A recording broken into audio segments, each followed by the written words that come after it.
Good evening, ladies and gentlemen.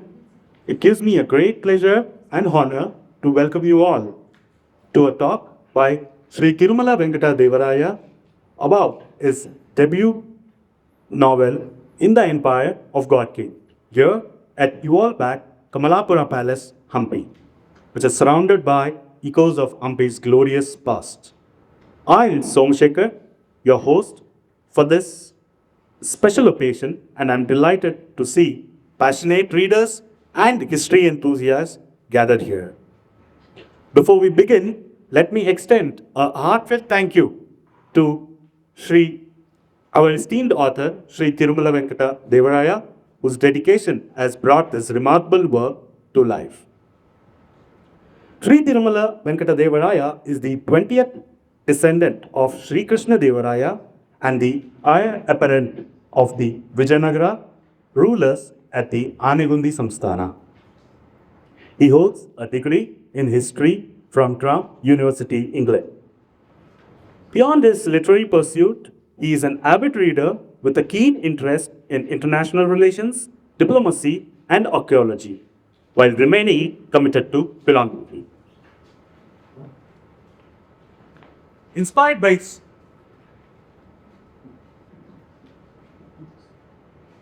Inspired by his rich lineage, he has engaged in volunteer work with various organizations in India, England, Peru, and Thailand, focusing on the education of underprivileged, environmental causes, and fundraising campaigns. Notably, he also actively participated in the UNESCO excavations at the ancient Tilorakot Kapilavastu in Nepal. As a consultant for IITM Pravartak, is currently assisting in the development of digital museum for Hampi. This September, he will be heading to the UK to pursue a master's degree in politics and international relations at School of Oriental and African Studies.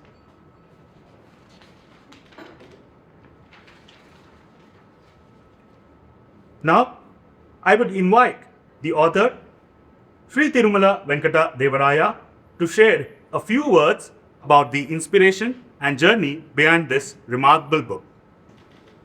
So, hello everybody. Glad all of you could make it this evening. So, I'm here to talk about my debut novel today. So, it's called In the Empire of the God King. It's a work of historical fiction.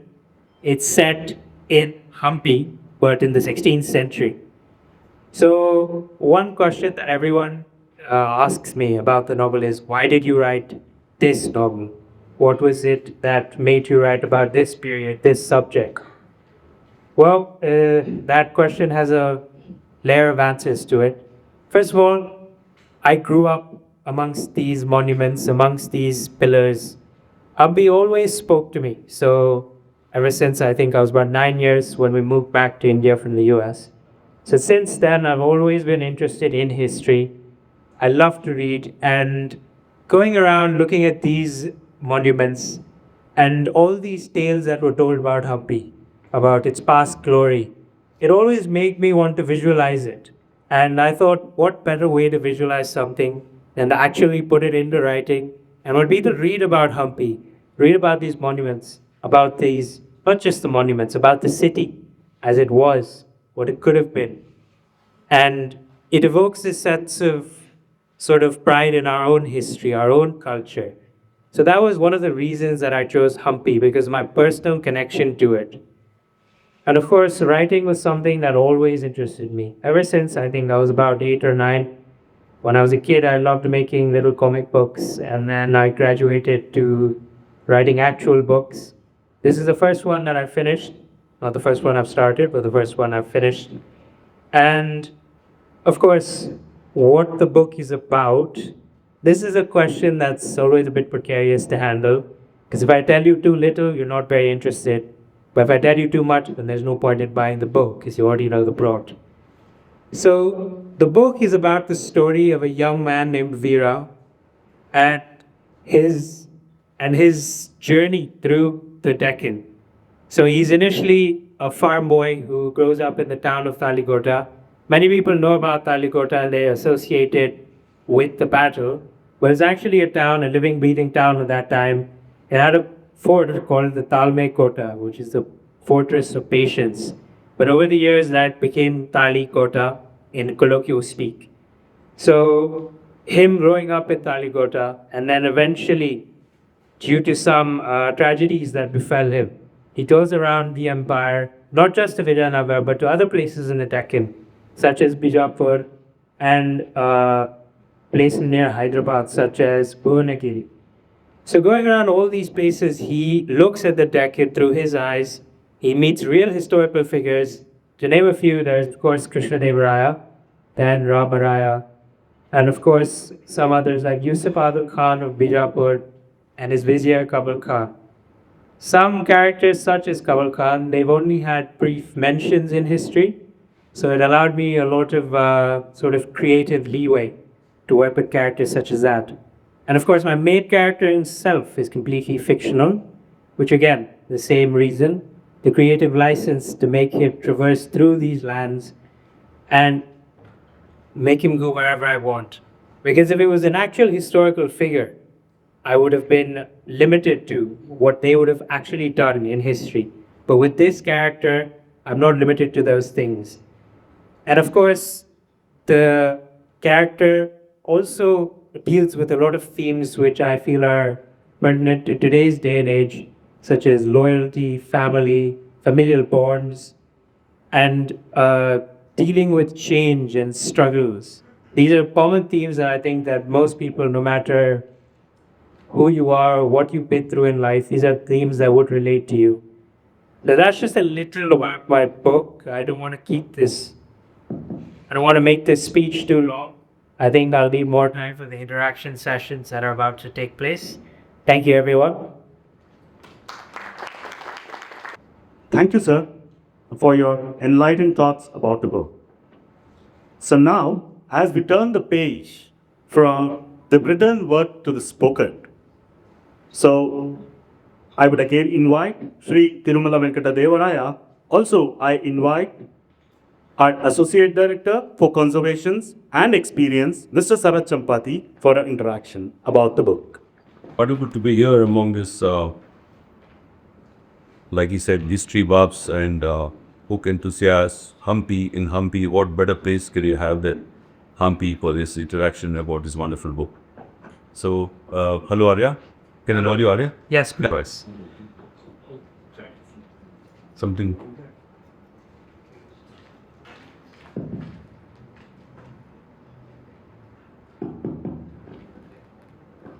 Hello. Must be congratulations. Thank you very much. Like I sharing with you in the Loki, I'm a very slow reader, but I managed to read your beautiful, racy, page-turner book in these 2 days after I came to Bambi. Amazing book. It really takes you on an incredible journey. It's a belt of characters.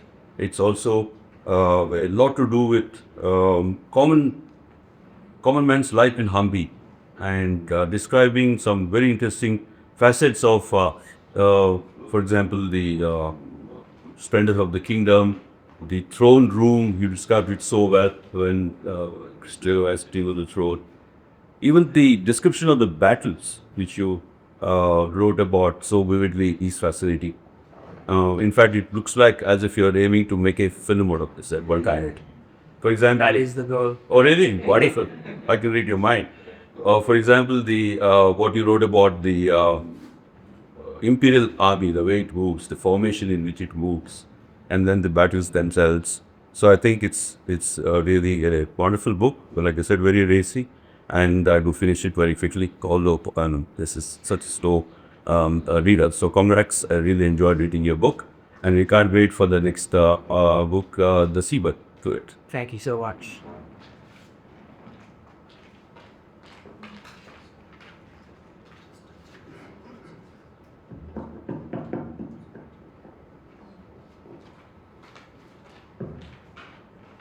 So, like I was describing some of the characters, I'd like to mention some of them.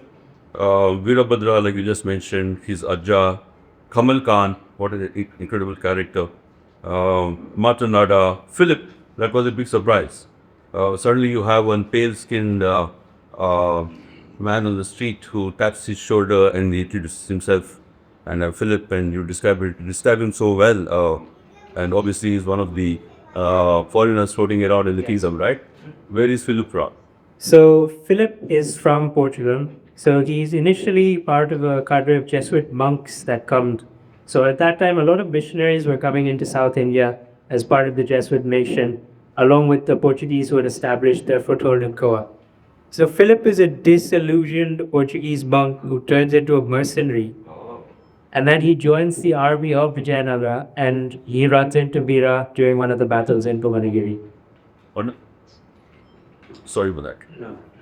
And also love the character of Hussein Baba, his trainer in warfare, and Ozzy is also a fictional character. Yes. Good. Like I said, love the description of the life of ordinary people, farmers, soldiers, and then the descriptions of the places like you just mentioned. But I have one question. That is, what made you focus so much on the moral values like justice, loyalty, family values, the duty to be a decent human being, and preservation of dharma? It's incredible. I didn't really expect that coming from a young gen author like you to focus so much on those values. So, what is the motivation behind that?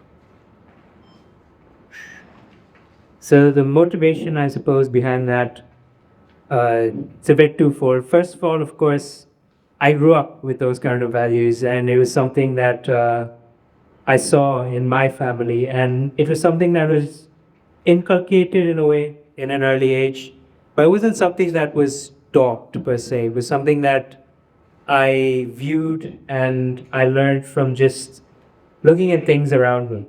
No one day came up to me and told me that you need to behave or you need to do these things in your life. I think that's very important. And putting these into my book, I think it was, again, one, it was a message that I wanted to put out into the world because I feel like these are values which aren't as valued, for lack of a better word there, in this day and age. And of course, these are themes, of course, that transcend historical periods. They're just as important as they were then, and they're just as important now. So that was another reason which I felt that the people reading this book, these are themes that they can relate with. And I think I put them in particularly so younger readers and I don't know, people who've been lost. These are themes that they can sort of inculcate in their lives too, hopefully. Yeah, that's what I felt, that it was almost like a the moral lesson for the maybe the new generation. I don't know, but you put it very very beautifully. It's not like you're preaching or something. Right? They came out very well, and that brings me to the question. So, what is the readership you are actually aiming at? So ideally, everyone who picks up my book will like it. But I think my readership would be people from the age of 14 upwards, as I think I wrote it in a way that most people still, I think, would find it quite entertaining, because I think you found it quite entertaining, and you're quite a bit older than 14, if I may say so. So, people from 14 upwards. And I haven't made it too complicated either when it comes to language or, again, the sort of themes I've sort of used in my book. And of course, I've used a lot of entertaining aspects as well. There's a bit of romance in there, there's warfare, and of course, there's a bit of intrigue. Again, when it comes to intrigue and warfare, these are things that I've invented. The period itself is rife with it, so I didn't really have to create anything new. It's just things that I picked up on and sort of tailor-made and fit it into my book. So I think anyone from the age of 14, I think you might like this book. Wonderful. So, like the one of the scenes I just describing, the Imperial Army marching in a formation. Like I said, it's like stuff of a Rajamouli movie. So how did you conjure them up? Is it like imagination alone, or is it the use of sources? So it's a mix of both. First of all, I relied quite a lot on historical accounts to create the time period, of course. And among these, some books which were very important was, of course, Forgotten Empire by Robert Sewell. And then there was the Aravidu Dynasty by Henry Harris. A lesser known book, but I think quite as integral if you want to learn about that period. And of course, there were the travelogues of travelers from Portugal and Italy. And these, I think, are very important because travelers tend to describe the setting in a lot more detail than someone who's already from there. For example, I have friends from Hospet who still haven't been to Hampi, but people come from other places and go to Hampi. So when you come from somewhere else, I think the importance of a location and you just want to experience it more. So these travelers' accounts are very detailed. Niccolo de Conti, Domingo Pez, Cesaro Federici among them. So these travelers' accounts, and of course, a bit of it I have used from my own imagination, from other works of fiction I've read, maybe a movie or two. So it's a mix of both, I'd say. Yeah, wonderful. Of course, as a history buff, I'm also aware that the travelers' accounts are so critical, and also, like you said, the curiosity levels, and also coming from a different culture, they tend to observe a lot more, right? And also, usually they won't have the biases which the local people may have. So, travelers' accounts like Nicholas Conti and all are really, really rich, and I'm happy to hear you use them a lot. So, little away from the book now. Who are your favorite authors, and what are your favorite books? So I love reading, so this is a bit of a hard question for me. But at the moment, I think Your top four. top three. So I grew up on Harry Potter, so J.K. Rowling is up there. And her newer works, as Robert Galbraith, they're also quite nice. Hilary Mantel, I think she's on the forefront of historical fiction. She won the Booker Prize twice for the same trilogy. So her works, Wolf Hall and Bring Up the Bodies, those are two books I really, really like. Sally Rooney, she writes contemporary fiction, but I think she's probably up there as well. And J.R.R. Tolkien as well. I love Lord of the Rings, one of my favorite books and movies. Yeah, you can definitely see the influence of Lord of the Rings, the book and the movie itself in your fiction. It's wonderful. And how do you actually sit and write? It's also a question because I'm asking. I have a couple of books in my mind for a long time. I'm not able to get over the writer's block, as they call it, or whatever that discipline. I don't know. So, how do you? What's your typical writing style? In the sense, do you spend hours and hours or writing in a day, or you just wait for some inspiring moments and then start writing? And then, when you write, do you actually take a pen and write it on a book, or do you type it out, or do you have any software? All these things will help me. So, in short, all of the above. Okay. So, first of all, I think when it comes to writing, I don't think I've ever managed to actually set a goal for a day and complete it. It's always been so I'll have bursts of creativity. So, one day I might write 5,000 words, 6,000 words, and then the next day I might do 100 or 200. So, I think the creative juices, when they flow, and sometimes the dam is just completely sealed. So, also on that note, when you mentioned do I type or write? So, if I have a laptop in front of me, it's typing, but sometimes, I don't know, once I think I was in class in Durham and I had my notebook out and the lesson was a bit boring. So, I think I just started writing a bit of the plot line for my novel down. So, I think writing initially, at least when it comes to books, I think you just need to get as much of it out as you can. Of course, not a lot of it will be good initially, but I think all of these ideas they come out, and then once they're on the page, and then you can tailor make it and cut it down. So initially, this book I think it was about 500-600 pages long, Oh. and then I realized a lot of it isn't that necessary at all. It was just very unnecessary descriptions. I think some of them I had to cut down by I think 10, 15 pages. So when it comes to that, I think so you get it all down and then you shorten it. And then another thing is sometimes you'll have a particular scene, at least in my case, which even chronologically might not be where you are in the book, but you really are thinking about it. So I wrote the middle of my book first, and then the ending, and then the start. So it was a very jumbled up process. But after I got all of it down, then I started to actually chronologically structure it. And then, so actually getting everything down, I think took me a few months. And then structuring it and making it coherent took me a few more months. So, yes, I think just write it and then you can structure it. I think once it's out, it's much easier Sure. because in your brain, you will eventually forget it. Yes. And how long did it take for the essay project? So I think 8 months of the initial writing process and structuring, and then editing again took me another year, line edit, and then someone else had to read it and edit it, of course. Because I thought my book was brilliant, but then someone else told me, it's like, maybe this doesn't work, maybe that doesn't work, of course. So a year and a few months, I'd say. Great. So, usually for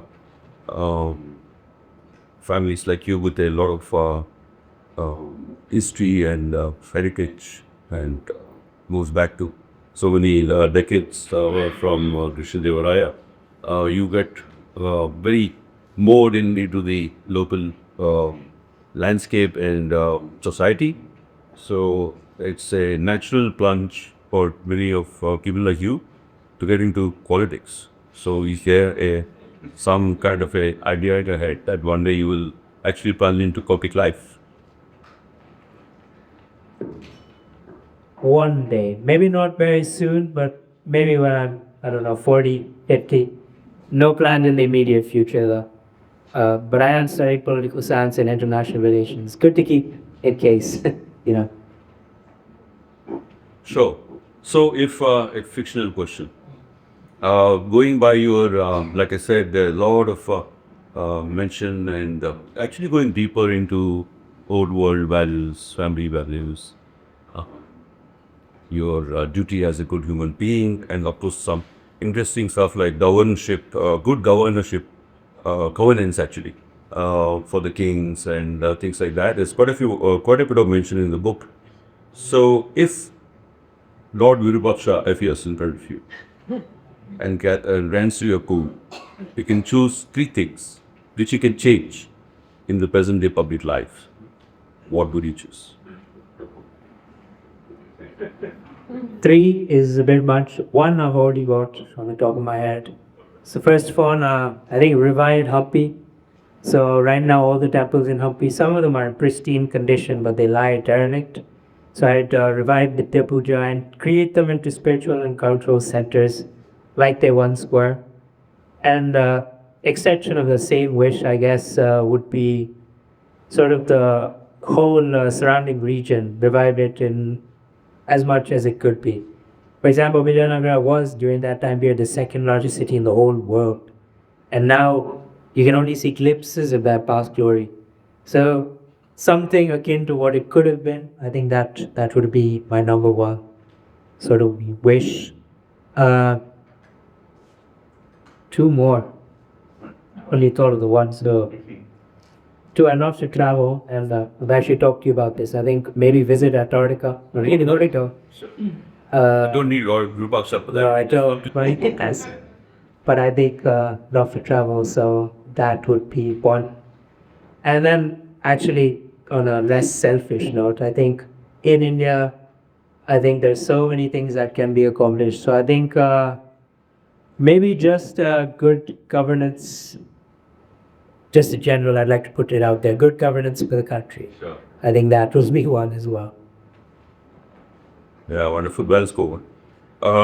In terms of future plans, I read somewhere, or you also mentioned, I think now, that you plan to have a digital library. Can you speak a little bit more about that to me, audience? What's the plan? So digital museum. So we're digitizing all of the monuments in Hampi. So you're going to be able to see them in AR or VR, like virtually. And there'll be a dedicated website for this. So you can look at all of these monuments with a brief description. And also, eventually, we want to do like a digital reconstruction of what they could be like. So this is a bit of a precursor to my first wish, actually. Maybe actually reconstructing them one day. Because something that the Vijayanagara emperors were quite famous for is that they reconstructed a lot of temples which had been damaged before when it comes to like invasions in Madurai. For example, the Meenakshi temple, this was rebuilt by Vijayanagara in Srirangam as well. So when Malik Kafur had invaded and destroyed all of these, and when Kumar Kampana recaptured them, one of the first things they did was restore these temples. So I think after the digital museum, one thing that we would like to do, and I think the only thing really stopping us is red tape government. Red tape is restoring the monuments as well to a certain degree of Happy. So I think after the digital museum, that would be next on the list. Okay, wonderful. One last question. And for this, can I ask you a personal question? Of course. Okay. You should be careful. Your parents are sitting here where you're preparing answers. You should be one of the most eligible bachelors in maybe a 1,000-mile radius from Tadikota to in the north to maybe Custard in the south and Shimoga to the west to Penukonda in the east, maybe 1,000 or more miles around. So, what are your plans? Is there a Tirumala Devi or Chinna Devi or both of them? So no one. I'm an eligible bachelor. That's about it. Yes. Yeah, I don't think you'd say that in public, but anyway. So, I invite any questions from the audience. Do you have any? Congratulations for this wonderful interview and the presentation. Thank you. And really, it's worth. Arya is my good friend, and last few months ago, he visited school in Bellary, St. John's School, and he addressed all the PUC students, about 600 of them. We had an interaction. They asked a lot of questions. One of the questions I wanted to ask, but I heard before, but I would like to hear once again. Two questions. One, explain the cover page. Second, how does it feel to be a descendant or 20th heir of wherever your ancestors come from? Two things, please. One, introduce yourself. Oh, I am Father Francis. Father Francis is friend of you all back. I'm from Bellary. I've been here in this place last year for 5 years. And this was one of the best experiences I have had in this hall. Meeting historians, meeting architects, meeting philosophers and all kind of people. And today I'm so happy to be in this company because of my good friend Tirumala Venkata Devaraya. Thank you, Father, for your kind words. So the answer to your first question, the cover. So we got the sun, the Varaha, a dagger, and the moon. So if you've been around Hopi, you know that this is the royal emblem of Vijayanagara.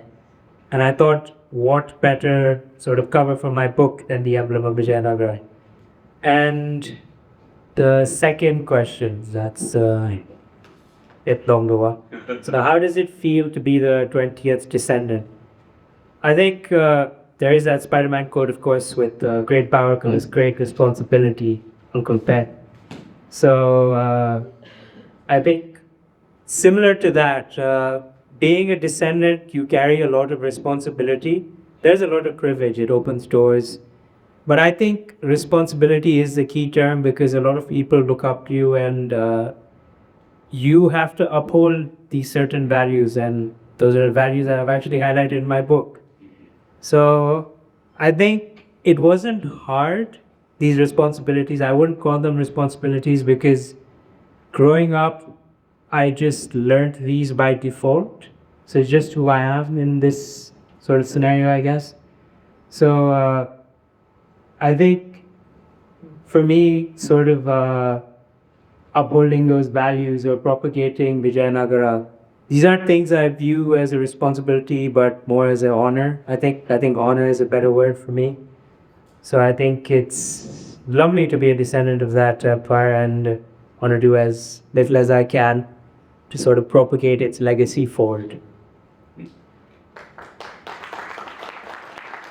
Wonderful. Thanks, Arya, for your time and for having this interactive session, and to have with you, dear, with your family in at your back of Love Brocades. Thank you very much. There are books available for any one of you to buy and get it signed by the author himself. So that'd be great.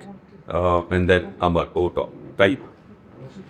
So thanks to both of you for giving us insights on this wonderful book. So now I would request Mr. Mohammed Ahmad to deliver a few words of gratitude on behalf of you all back, Kamalapura Palace, Hampi.